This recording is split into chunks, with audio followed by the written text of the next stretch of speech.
The Daily Stoic, book by Ryan Holiday, Stephen Hanselman. Life lessons from Stoic philosophy to help you meditate and grow. We have a lot of motivational calendars filled with inspiring quotes or a cute picture of the pug of the day. But what if we could take ancient wisdom and boil it down into bite-sized key insights that we could draw from every day? The Daily Stoic, 2016, is your summarized guide for exactly that purpose. Curated by acclaimed authors Ryan Holiday and Stephen Hanselman, this guide is an anthology of wisdom from ancient Rome's most notable philosophers, incorporating works from some of the greats such as Seneca and Marcus Aurelius. The Daily Stoic is the who's who of Stoic philosophers and provides you with practical action steps for following in their footsteps. Introduction. What's the meaning of life? We've all wrestled with that question at one point or another and wished we could find a simple answer. Our search for meaning is sometimes complicated by the fact that we have too many contradictory answers available. For example, every religion has its own take on the meaning of life, and so does every self-help book and psychologist. They rarely agree with each other either, and that often leaves us feeling even more confused. So, what path should we really follow? Whose advice would be most beneficial? Philosophy might not be the first option that comes to mind. If you've ever watched the hit TV show The Good Place, you might think philosophy is only for boring nerds who never have fun and spend their lives in pursuit of fundamental truths about the universe. You might think, who needs to waste their time worrying about all that? Or feel like it's pointless to spend your life studying the words of dead guys. But if you watched all 4 seasons of The Good Place, then hopefully you learned something else too. That philosophy can bring meaning, peace, and direction to our lives. And that's exactly what Holiday and Hanselman, along with all the authors referenced in this book, believe, especially when it comes to Stoicism. That's because Stoicism isn't just your average philosophy. It's a specific school of thought designed to address the problems people face in everyday life. Stoicism was created to answer the question, what's the best way to live my life? And although this book can't provide you with 365 chapters containing a different Stoic insight, that would be a pretty long book. It can boil down several key pieces of advice that you can carry with you each day. So, over the course of this summary, we'll take a closer look at what Stoicism really is and how Stoic philosophy functions in practical application. Chapter 1. The Importance of Self-Awareness. Nobody lives in a bubble, no matter how much we sometimes want to. Stoic philosophers recognized that.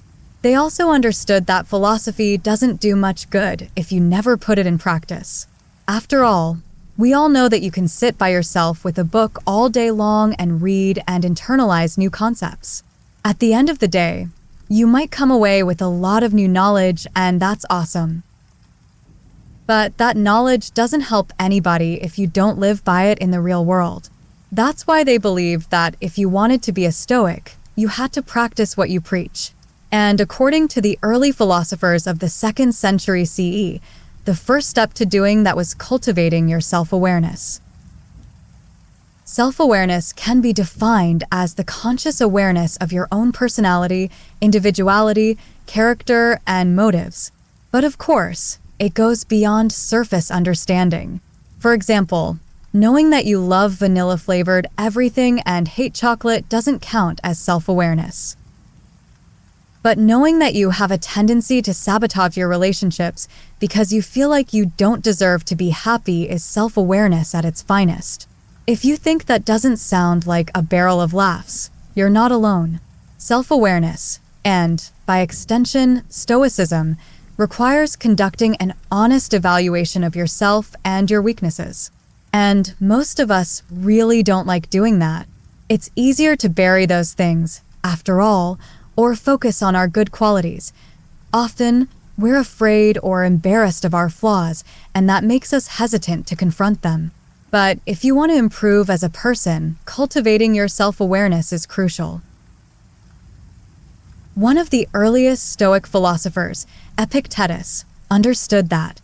In his seminal text Discourses, he addressed this issue, positing that self-awareness is the first step to becoming a philosopher. The moment you start to ask, why do I do that? And what can I do to change is the moment you open yourself up to critical analysis and therefore to growth. It may not be pretty. We may find more than a few blemishes we'd like to cover up or ignore. We might be tempted to say, oh, it's not that bad, or sure, I struggle with that, but that guy's so much worse than me. But of course, that's not the point. If we want to become better people, we have to conduct a brutally honest self-assessment and be willing to confront what we find. And we can't give in to the temptations of avoidance, blame, or self-deception. Neither can we fall prey to the toxic assumption that we're already perfect. Most of us wouldn't phrase it exactly like that, and we certainly wouldn't say it out loud, but sometimes we think it anyway. This attitude creeps in subtle ways like thinking, I might have a few flaws, but all things considered, I'm a pretty good person. I don't really need to work on self-improvement. Or it might manifest as a tendency to draw attention away from our own flaws by pointing out everything that's wrong with someone else. So, if you ever catch yourself being overly critical or feeling like you don't really have room to improve, that's the first sign that you desperately need to work on your self-awareness. However, with that said, it's important to remember that some people struggle with the exact opposite. Where some people think more highly of themselves than they ought, there are others who struggle to see anything good about themselves at all. These people might feel as though they're nothing but failures, or that they're absolutely worthless. But that's not a healthy perspective either. For every person who feels like they're perfect, there's at least one flaw, but usually a lot more. And for every person who feels like a failure, there's always something they've done well. A healthy and balanced view of yourself falls somewhere in the middle. It doesn't lean too far towards either extreme. Instead, it acknowledges that you have a few flaws and a few strengths, but you want to work on becoming the best person you can be. But it's important to remember that self-awareness isn't a one-time skill you learn like tying your shoes. Instead, it's a skill you must continually develop throughout your life. But the job isn't over once you improve your self-awareness. That's because self-awareness is part of a very important duo that's made up of intrapersonal and interpersonal awareness. Intrapersonal awareness is just another term for self-awareness. It's when you have a strong grasp on who you are, what your strengths and weaknesses are, and what's happening within yourself. Interpersonal awareness means applying that knowledge to your interactions with other people. This is uniquely beneficial because self-awareness helps you to develop your empathy and communication skills. As you increase your understanding of your own emotions and how they impact your behavior, you'll be better at understanding and empathizing with other people's emotions.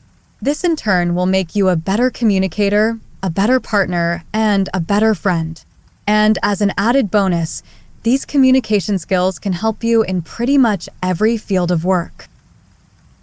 But once you've developed these skills, Epictetus cautions you to maintain them by being selective about the company you keep. We've all been told to choose our friends wisely at one point or another, but you've probably never received that advice from a Stoic viewpoint before. You see, Epictetus' theory was that it's vital to surround yourself with people who motivate you to improve. Even though second-century philosophers lacked the wealth of psychological studies and resources we have today, Epictetus still understood that your friends rub off on you, for better or worse.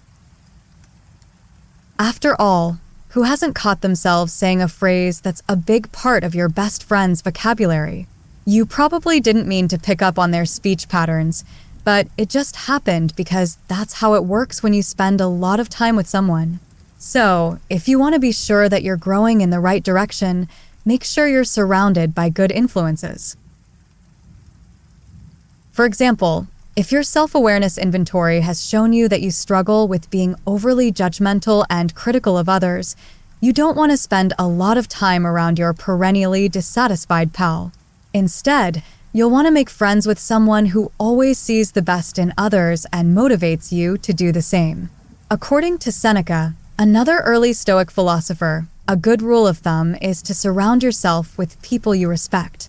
Even if it's just one person, you need someone in your life whose opinion you respect and who you wouldn't want to disappoint. Following their example will motivate you to improve, and so will time spent in their company. You can also use their opinion as a filter. While it's certainly true that we should think for ourselves and refuse to be defined by the opinions of others, it's also helpful to have a strong sounding board. You can rely on the opinions of these people when you're facing difficult choices and use their standards and feedback to help you make decisions. For example, if you're tempted to do something that sounds iffy, you can ask yourself if that choice would cause your mentor to be disappointed in you. If you're doing something that would be against their core values or your own, or that goes directly against the loving advice they've offered you, there's a pretty good chance that you shouldn't do that thing. So, if you wanted to boil this chapter down to one key takeaway that you could put on your calendar, it might be, work on improving your self-awareness so you can strengthen your character and your relationships with others. Remember to keep honing that self-awareness and surround yourself with positive influences so you can continue to grow. Chapter 2. Cultivate clarity. We live in an age of digital distraction. Whether it's the constant onslaught of new messages pinging into your inbox, 5,000 Facebook notifications, or a bombardment of new work emails, we are constantly besieged by distractions. As a result, it's hardly surprising that we struggle to cut through the noise. These distractions can also impair our sense of clarity, interfere with our budding self-awareness, and make it tough for us to concentrate long enough to cultivate self-improvement. The philosophers of 2nd century Rome couldn't have imagined the distractions future generations would face, but their advice remains scathingly relevant today. That's because they knew how important it was to resist two of life's major pitfalls, temptation and distraction. So, how do we do that? How can we cultivate clarity? To answer this question, we can turn to the writings of Marcus Aurelius, a famous Roman emperor and Stoic philosopher. Marcus Aurelius had a unique solution for solving the problem of distraction. He suggested that we really try to live each day as if it was our last. That might sound overly simplistic or a bit cliché, but if you really think about it, that logic would orchestrate a massive shift in our perspective, wouldn't it? After all, what do we say when we think about trying to make the most out of life? We ask, what would you do if you only had 24 hours left to live? The prospect of losing all our time forever motivates us to jump into hyperspeed as we're suddenly consumed with the desire to make the most out of every second.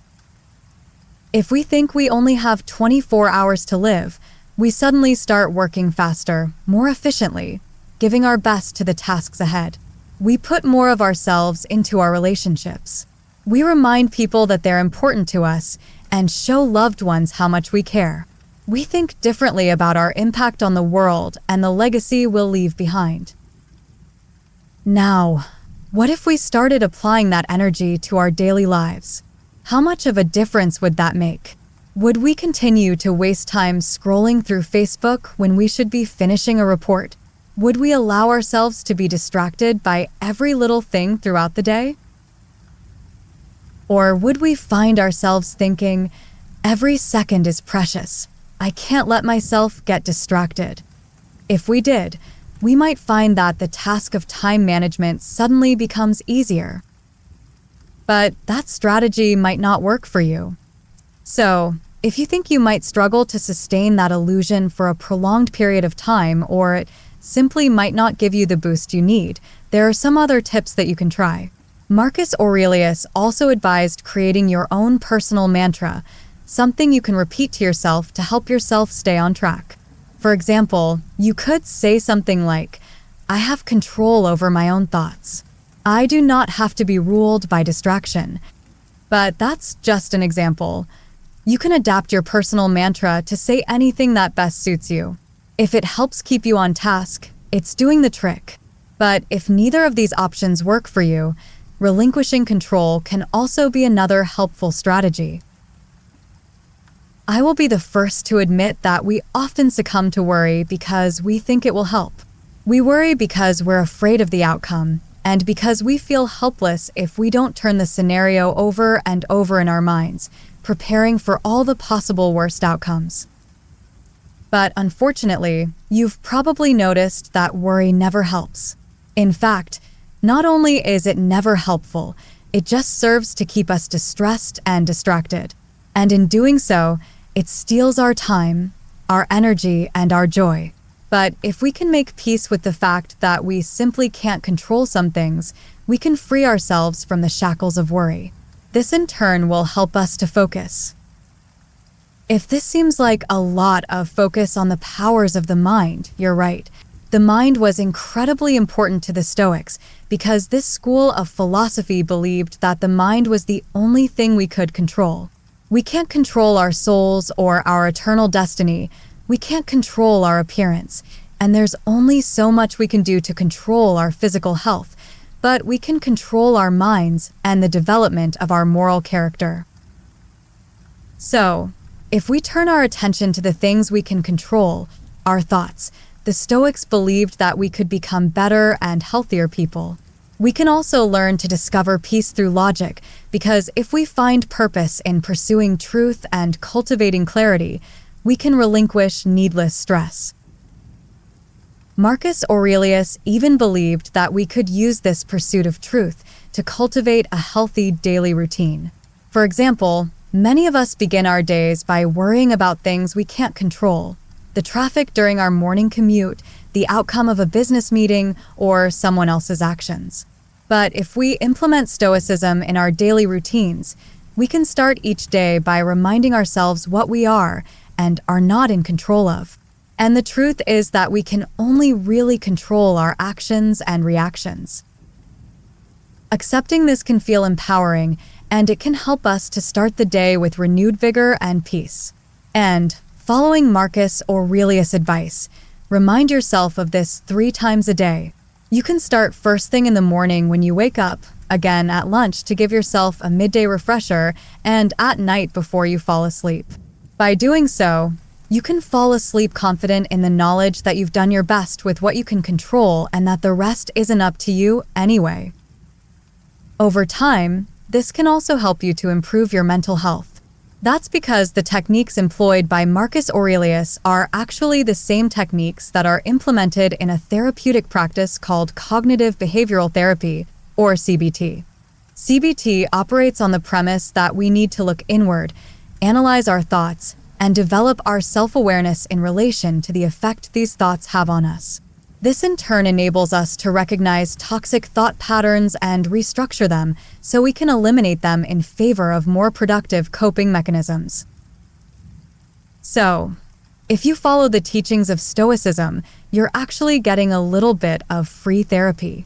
Even if the early Stoics didn't realize their teachings would one day become common practice in the field of mental health. So, even though we've covered a lot in this chapter, the key takeaway would be cultivate mental and emotional clarity. Use your pursuit of truth to identify what you can and cannot control and develop the powers of your mind to control your thoughts and live free from distractions. Chapter 3. Final Summary.